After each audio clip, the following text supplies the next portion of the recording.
My name is Ted Pafford. I'm the current Post 32 American Legion commander.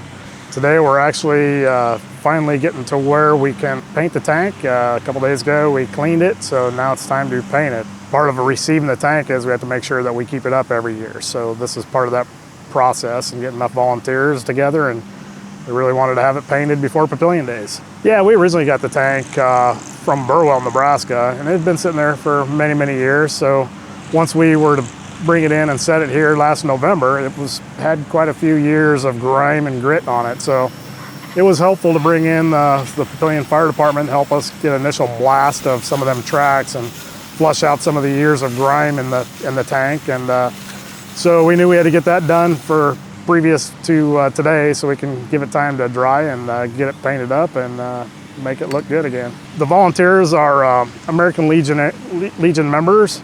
They volunteer, some of which when they served were actually tank commanders. So a couple of them even helped paint the tank over the Eastern Nebraska Veterans Home. So it was kind of helpful to have that experience and have them come out and as part of our post and volunteer to do it again for our tank. When I first became a member of the post, growing up, I grew up not too far from here, and so I've recognized this building since as long as I've been here. But one thing we've been missing is when you grow up, when you think of American Legions or VFWs, a lot of them have a static display. And those ones are the ones you usually remember because of the static display. So once I became commander, I reached out and was able to attain this tank.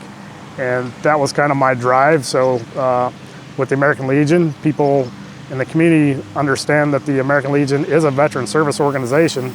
And what better way to show that than having an Army tank sitting out front.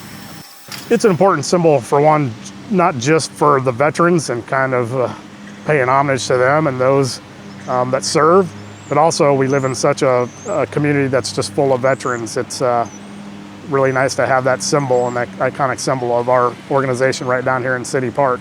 No, I think it's just important to realize that, we're fortunate that our American Legion actually started in 1919 in Papillion, so it's one of the oldest organizations.